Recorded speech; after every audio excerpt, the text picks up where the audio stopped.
You can see the famous Corvette torque tube like the C5 and the C6 have.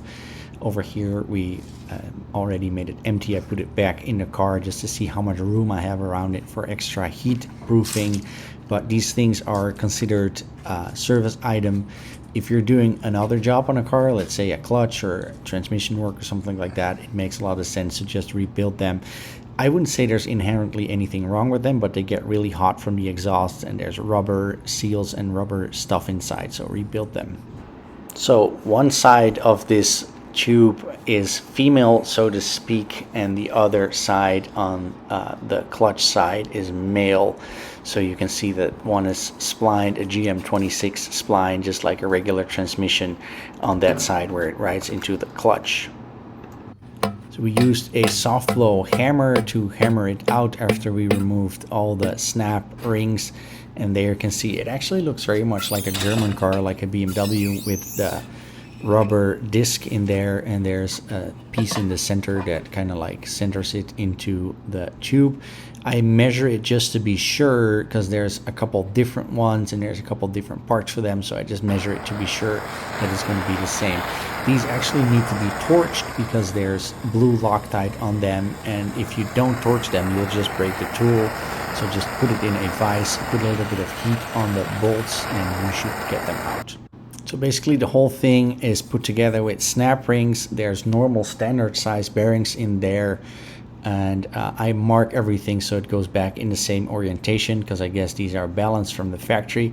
That centering bushing we're also going to upgrade. I'll show you guys later in the video. Nate over here is pressing it all out. We use a regular bearing puller tool just to get it correct, sitting on the edge over there. That's what the piece looks like coming out. There you can see the snap rings and the bearing. So it's basically just simple stuff. You want to have a press for it and just really double check that you're not gouging on the axle piece basically.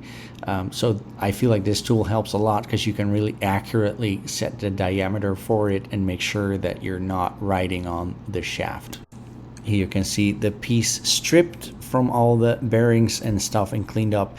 That centering bearing looks really good, but we're gonna replace it with a copper one that you see on the shelf, and that one is not just going to be riding on the shaft a little nicer, but it's also going to center into the rubber disc on the outside diameter.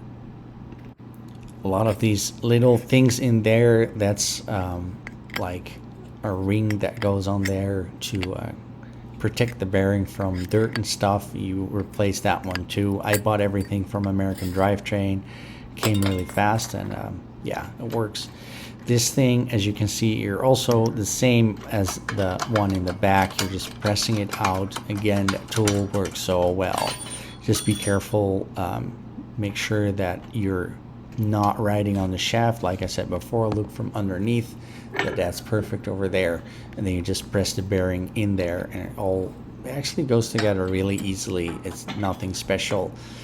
Use a bunch of sockets and stuff. It's just nice to have like a couple like sockets and like little plates and stuff, so you can make sure that you're not damaging the parts that you're not replacing. This piece has a couple rings in there, a couple metal rings and a couple O-rings. You want to replace those two. They just keep dirt out. As you can see, those are like spring rings over there. Nate has already put the bearing and everything in there, and this is that infamous bushing. It's really hard to get out, so I welded a little plate to the top of it, and then I put a 3/8 extension through the bottom and pushed it out that way. I don't know how you'd have to do this otherwise, but like if you do it that way, it's pretty easy. So if you don't have a welder, maybe find somebody that does. Here's the new piece going in. It presses in really easily. I really like that it's a little more solid, so it can't move around on the centering shaft that much, and the outside diameter fits perfectly into the rubber disc, so that will also prevent it from moving around. So even if the rubber disc would get hot, which they get in the torque tube, you're still centering it on that copper bushing. It's all basically repetitive. You just get the bearing in, make sure that the tool carries the bearing on the inner ring, so you're not like pushing the bearing on the outer ring, which will actually disintegrate the bearing. It's all really standard stuff. I feel people make like a big deal out of it, but if you have like a decent press and like this tool, it's all really easy. And just take pictures of how it exactly sat, because it can be a little bit confusing when you're doing it, but everything really only goes back together in one way. You can mess around with the snap rings a little bit. I put some white lithium grease on there because it's eventually gonna dry out, and it will just help you on the process of assembly, but it's not gonna attract or hold on to dirt that much. We have these original GM, the rubber discs over there. I feel like the old ones I had were totally fine, but you know, we have the car part anyway, so that's the whole thing. Putting blue Loctite on that as well, and make sure there's arrows over there which indicate which direction the bolts go through, and you torque them to the correct spec. I'll put the correct spec in the comments. We made a little clamp over here with wooden blocks. It's like super simple to do that, and we had like an oil filter tool there to hold it. You use this little pry bar thing to get the O-rings out of the housing, and the original GM ones go back in there. It's a really cool process, actually. It's not too difficult. I feel like it's just a little bit of patience. Like the most difficult thing is getting the bolts out that are Loctited that tightly, and getting the shaft not to spin around. That's basically the most difficult thing in this whole process. And there you go, it's done. And it goes back together really easily. There you can see that new retainer washer that we punched on there.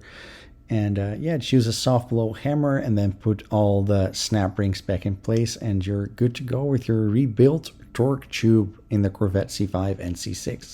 Also, after everything has been apart, you want to check the engagement of the pilot bearing.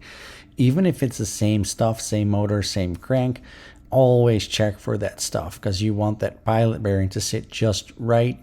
Obviously, it's going to engage. It's not going to sit too far off, but it also shouldn't sit too far in. It should not be writhing that bearing at all, because then it would be pushing on your crank. If you're building a car, hit us up for your parts hookup. We are Wisefab, Feal, Quick Change, Dogbox, ASD, KBD, dealer, and much more. Drop us an email and we'll hook you up worldwide.